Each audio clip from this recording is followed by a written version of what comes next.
Hey folks, it's Jeremy, the host of Blammo. Thanks so much for listening. This is a preview of one of our exclusive shows on Patreon. These are member-supported shows, meaning they only happen because of our incredible members and community.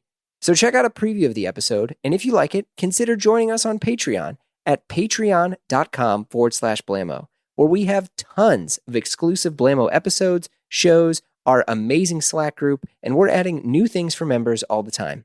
If not, no worries, we still love you, and we literally have hundreds of episodes of Blammo all free for you to dive into. Thanks so much. Hey, Derek. Hey, Peter. We have a guest on the pod today. We do. It's a guest we've had in the past, Nina Penlington. She's been a cutter on Savile Row for decades now. She previously cut at Gives and Hawks and more recently Edward Sexton, but now she runs her own company called Nina Penlington Bespoke. Yes. Welcome to the pod, Nina. Hi, guys. Lovely to see you again. It's Likewise. Great to see you. You've struck out now as an independent tailor. I have. And having been a bespoke tailor at other firms for such a long time, I'm curious, what is the difference between now working as an independent versus working at a large house? Are there pros and cons? Ooh. Is it all the same? Oh, it's definitely not all the same. I feel like I'm not yet to hit the cons so much, other than the kind of financial constraints I'm currently You're still under. in the honeymoon stage? Yeah. But it's like there's so much more freedom. There's so much more freedom to express what I want to do and really just spend that time kind of thinking about what my bespoke means to me and what that might mean to my new customers, I guess. Do you have what you would call a house style, or do you draw from, because at Gives and Edward Sexton, Gives had a very particular silhouette. Edward Sexton has a very particular silhouette. Is your silhouette an amalgam of those, or is it a little bit different? I would say yes, it's kind of grown from that stuff. So if anyone doesn't know me, I actually started in a really old school house called Dejan Skinner. Who have a much kind of fuller chested style. And, and then I moved to Gives under David Taub, who had also worked with Edward, which was a kind of a much sleeker look. And then going to Edward, that's definitely in my DNA, those last two kind of ways of cutting for sure. But then I'm just kind of applying that to the kinds of garment that I want to make. So yeah, the silhouette is probably not too dissimilar to what I've been cutting, but how it comes out in the wash is probably what's looking different, I guess. At these different positions, are you learning different house styles, or are you learning totally different ways to draft and cut a pattern? A bit of both. Everyone does stuff differently, right? So certainly in coats, I think maybe less so, but trouser drafts can be drastically different. Really? Yeah, for sure. Can you give some examples? There are like a couple of different ways of cutting. So there's like the center line system and the fly line system. And then people often have like a combo of both. And if you don't quite get it, it's very hard to do well. Is there an easy summary of the center line versus the fly line system? So I guess the way to think of it is that the fly would be straight on one, and whereas the center line would be the straight on the other. It's like, but actually it's kind of a mix of those two. Most. Oh, as in the fly on a pant? Yeah. Where it's drafted from. So okay. You draft it from the fly, you draft it through the center line. Got it. But I think I've really enjoyed learning Edward's system, and I think it's probably a combo of all those things, but it results in a really nice finish. But then I've kind of tweaked that myself over the last kind of, I guess couple of years since I started working there. What were some unique things that you learned from Edward Sexton? His attitude, I think, as much as anything, to be like, this is what you're wearing. This is what you're yeah, this is what you're wearing. Maybe that's what I've kind of taken, I guess, because I'm like, hey, I want you to wear this. Can you wear this? But I mean, I don't want to give away a secret, so I won't. But there's like a couple of little things that he used to do regularly on coats. And it's one of those things that when you learn something new, you go with it and then you push it really far and then it starts messing up. So then you have to go, okay, let's like pull back a little bit. Yeah. But yeah, for sure, the way he had such a strong aesthetic. He would tell you what to wear. He will tell you what cloth he wants you to wear. I'm not quite so prescriptive, but I think having the confidence to put that aesthetic out there and push your ideas was definitely what I've ended up with, for sure. That reminds me of two stories. One is our mutual friend, George Wang of Brio. When he first started his company, I interviewed him and I said, what is the process like? What is, what do you, if a client comes to you, what is the process of ordering a garment? He said, you come in, tell me what you're going to wear the suit for. I'll give you some cloth options. You choose a cloth and then you pay me. And so there's no option for choosing pocket style. You don't choose single, double. He chooses all of it. Yeah. And he said, I want my clients to be happy, but first I have to be happy. And his view is that you come in and you're buying into a look, which is quite different from certain bespoke houses. The most flexible that I can think of is W.W. Chan, for example. Yeah. They'll do an English style, they'll do a Neapolitan style, they'll do a softer shoulder, harder shoulder, and they'll work with you to create the look that you want. Whereas George will let you pick the fabric and then the credit card that you want to pay with. That's about it. Right. And it also reminds me of some stories of certain older Italian tailors who have archives of vintage fabric. And if you want to go with the vintage fabric, they choose the vintage fabric that you'll wear. Oh, wow. Because according to some Italian tailors, they feel like certain fabrics work better on certain people, right? Like if you're this kind of personality that can carry off this crazy, wild, vintage fabric, then maybe you wear that. And maybe if you're a quieter person, you'll wear this. But you're essentially going there partly for the person's taste and view on style. Yeah, I mean, I can see that. And for sure, that kind of last bit about being able to carry something off. I'd also kind of push that a bit further about how your body shape can carry something off, or like the way you wear clothes. Like if you're a really heavy set guy and you want a kind of super soft flannel, I'm not making it you, because you're going to wear the hell through those trousers and they're just not going to last. It doesn't matter harder wearing fabric. You just got to, so you got to, all of those are choices. So I guess it's slightly different because it's the choice of the customer, but through my expertise of telling you what is going to work for your body. But yeah, I see that if someone, I was having this conversation with someone just on this trip actually about choosing a cloth, and he was kind of really eyeing up one particular color because he kind of didn't have anything in that color. And I was like, well, what about the rest of your wardrobe? Because if you're going to go for this one jacket, what the hell else are you going to wear it with? We're going to have to like build a whole load of other stuff around it. Which is great financially if that's what we were going to do. But actually, I don't think that's the right way to go, because that's right. You're never going to wear it. If you feel like you're pushing yourself out on a limb, but in the wrong kind of way. Like, I think maybe let's just explain that Peter showed up today in like the maddest bright red jacket and it's awesome. But you might not want to go out on a limb and do that on a fully bespoke commission if that's not really with you. Pockets cut on the bias. Because actually that might be something you kind of need to try out in a different way. Right.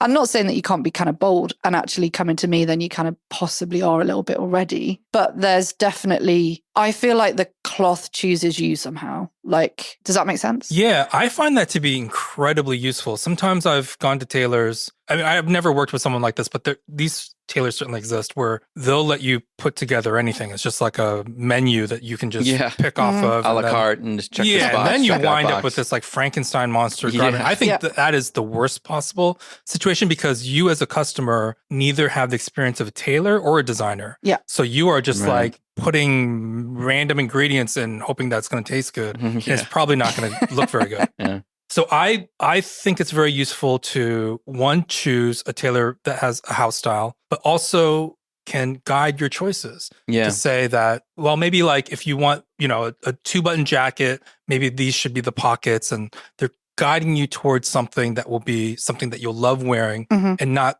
3 years from now realize that what was a horrible. doing? Really was I regretful. thinking? Yeah. I mean, I was just saying that to Peter during, we just fitted his Western suit for the first time. And really excited about it. Yeah, I love it. It's looking great. It's going to be badass. And I had showed you the cloth that I wanted you to have. You did. Last time we were here, but you were not I don't know. convinced. Yeah. And then, so I sent you a load of other samples as well. And then we went back to the original choice. I chose what you chose. And the reason that I chose it in the first place was because I'd had the idea for this Western wear suit for ages. And I just could not find the cloth that was going to work for it. It needed to be really specific. It had to be kind of rugged, but kind of sharp and have that kind of, it needed to be slightly vintage in a way or whatever. And right. I knew what it was in my head, but I couldn't find it. And then it fell on me one day and How did it fall on you? Well, actually from a customer who ordered a regular 2-piece suit out of it. And it's an overcoating, right? Yeah. So the strap is overcoating. Yeah. And I was like, that's kind of an odd choice. But I made this first fitting for him and I was like, God, that's badass. And then I realized that I could use that for this style. And that's what's kind of bedded in. And now, it makes sense that it's a twill because that's what you would expect from that kind of, ultimately a old school Western suit is either a gabardine because it's, the showy ones. Right. Or they're a bit more workwear. So it needs to have that kind of like hard wearing nature. Yeah. You can't just put but still fancy. a 10-ounce worsted and, No. It's going to look like shit. Yeah. So that's what I mean about kind of cloths finding you, really. Let's talk about your house style. How would you describe your house style? I've been trying to bring this together for a bit in my head. So in kind of one line, it's suits to get fucked up in, if I'm allowed to say that. I feel like I want people to be able to kind of wear these kind of quite glamorous styles, but go out and either, go and get hammered in the boardroom at a meeting or whatever, or go to the bar and then wake up the next day and go, oh God, I've got to get up and go out again and then put it back on and still feel great. So it's kind of sharp shoulders, nipped waists, but it's got, those long lines that we're used to, I guess, through Sexton and Nutter and all that kind of stuff. But mine's just got a little bit more kind of fun to it, I guess. So yeah, this Western suit vibe has got, especially the ones that I've been working with on Peter's and mine, super wide leg trousers, but patch pockets, the smile pocket details. Yeah. The everyday velvet jacket, or suit actually, which is what I'm kind of developing, is like a notch lapelled patch pocket jacket, 2-button, so that it kind of looks like that vintage jacket that you had as a teenager that you picked up from some secondhand shop from the 60s. And, like in the 60s, people wore velvet all the time. Why don't we? It's not just for evening. Can I give you a little anecdotal story? Yeah, go on. I first met my wife and she was wearing a green velvet blazer that had been beaten to death, and it looked so good. I instantly fell in love with her. I mean, as much as you can without exchanging any words. Yeah, but that's brilliant. But I just thought she looked like $1 million. And I love the fact that she did not baby that blazer. Yeah. It had worn elbows. Yeah. She picked it up secondhand. She beat it down even more. Yeah. And it had eventually had to be retired, but it was just, it looked so good. It looked great. And in order to have something like that, it's got to be really structurally sound. Right. Do you know what I mean? So the whole point of what I'm doing is it's something to kind of bash up, but that means it's got to be really well made in the first place. And it's got to fit you really, really well, because it's only going to get kind of more and more messed up as you wear it. So there's no, if it's already not quite right, it's going to look like trash. And it's not about looking like trash. It's like, it's supposed to look like yours, but you can like pick it up off the floor and put it on again the next day with Is that one of the reasons why you chose that Draper's twill? Yeah. Yeah, because you can I've been wearing this suit pretty much for 2 weeks straight, because I've got my other garments with me. But then I'm like, oh, someone's coming in to talk about this Western suit. I better put the Western suit on, because otherwise I can't show them, right? And it's but it's glossy. Yeah. And it drapes beautifully. It does. And it's not too heavy, but it's about 14 ounces, 16 ounces? 15, I think it is, actually. 15, 16. And it is just, I love it. And I know it's going to, it might get shiny knees, but it I looks kind of fancy don't without care. being precious. Yeah, for sure. And that's the thing that that's the stuff I want to make, I guess. So you do a Western suit, you do the everyday velvet, which is a velvet, obviously velvet, 2-button, single-breasted jacket with patch pockets. Yep. basically the idea of a dinner velvet jacket, but that you can wear in the afternoon. And but also making sure it doesn't look like you're wearing your evening jacket in the day, because that's just a bit, I don't know. It's just the vibe's a bit off. So making sure that you've put those, the kind of more kind of casual like details to it, I guess. Are you also able to do like the classic business suit of 100%. So actually, of course, that's kind of 90% bread and butter of any tailor, really. Yeah. But I guess my version of that is what I'm calling the Get Back suit, which is entirely inspired by Paul McCartney's 3-piece suit on the roof of number 2 Savile Row. If you can see it really clearly in the documentary by Peter Jackson, and it's just, he can wear it, so you could wear it slung with a left-handed guitar. Yeah. Or you can wear a nice kind of shirt and tie and a really, really smart pair of Gatsiana Girlings or whatever, and you'll look really cool in it. And that's the kind of vibe for my business suiting, I guess. That seems like something that you would also make a really good wedding suit.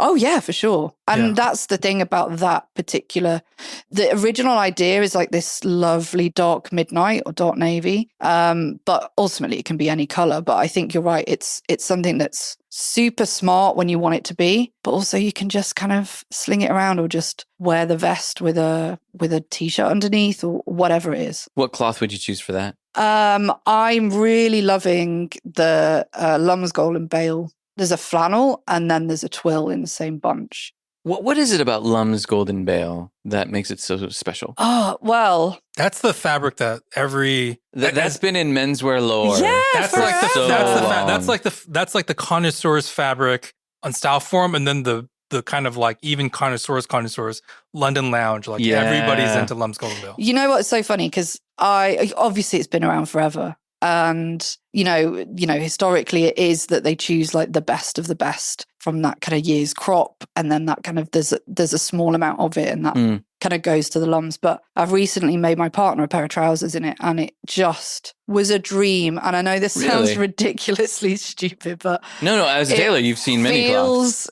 great in the shears and that's so daft. But I was cutting it out and I was like, oh, this is so nice. It's a very soft cloth. Some cloths don't feel nice when you're cutting them. And there's reasons for that, but and it doesn't mean that it makes a bad cloth, but this is like dreamy. And then when they were finished, they are just beautiful. It's I believe it's the first Super 100s fabric during the whole original race to get to the Super 100s. So we're talking 80s. In the 60s. 60s? Yeah, wow. when Lester and the Lums originally debuted this idea of a very fine fiber Super 100s, which now is like... Oh, that's just nothing. Yeah, right? like Super 100s is whatever. I will say in the very kind of my personal preferences, once you get too high into the Super 200s, then to me the fabric feels too slick. It feels slippery, flimsy. Yeah. What's the weight of the Lum's Golden Bale? Oh generally gosh, speaking? on the top of my head, I can't remember. It's probably about 11. I think it's probably so about it's 11. mid-weight. Yeah. It's got some structure, but some softness. Yeah, for sure. Okay. And it's got that, for me, really, even though I guess the draper's overcoating has got a sheen, it's also got a depth. And I think what Derek's talking about, those super high numbers, they're slippery and they're kind of shiny and they just they give me the ick. And I don't really know why. I don't like making out of them. And it's not because I can't do it. It's just that I don't like the results. I think they're just too kind of greasy. I recently wrote an article for Politico about Michael Anton, who's in the Trump administration. And my editor reached out to me and was like, weren't you on a forum with Michael Anton? Can you write something about this? And I said, yeah, I could. I submitted something and he said, this is insane. This is like kind of... He is a character. He said like, this is just way too much weird forum behavior. Like bickering. And I was like, and then this happened, this thread happened, and then this argument, and then they had this beef, and then he was like, this is like a weird article. But somewhere in the article, I talked about like, what is the connoisseur's suit? And I said it would be in the because Michael Anton had this whole idea of the conservative business suit. Yeah. And I said the kind of like pinnacle of Michael Anton's aesthetic is this like super boring gray suit, but would be made from Lum's Golden Bale. Of course. So that you know that you are a connoisseur and not the mere luxury consumer. Right. Like not like the guy that just went to, like the Department fancy store and yeah. bought the $10,000 suit. This is like shows that you're kind of like in the know. Right. So, and my editor was like, what does that even mean? And I was like, I gotta admit, man, I don't know. I just gotta tell you that if you posted that on a forum, people would be like, ooh, he knows what he's talking about. For sure.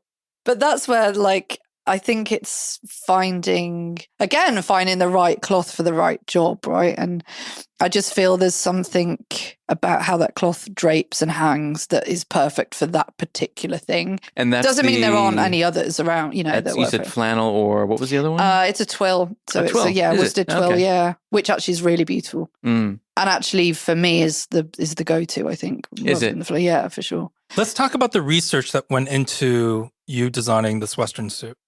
Oh, okay. So I've been collecting Western suits for probably the last decade, easy. And I buy them from a lady called Jen. And of course, I've just forgotten what her Instagram handle is called. Shop from the Past, sorry.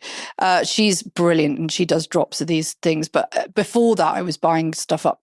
I don't know what it is. I think it's a really easy shorthand for kind of rock and roll, I guess. And the other thing for me particularly is they fit, especially the women's ones, fit really well. There's just something about the cut of them that works for my shape. I'm quite busty and they just work really well. Want to hear the rest? Listen to the full episode and many more other exclusive episodes over on our Patreon. Visit patreon.com/Blamo to sign up and join the Blam fam. You also get access to our exclusive members-only Slack group where we chat about this and a ton of other things. So head over to patreon.com/Blamo and we'll see you there.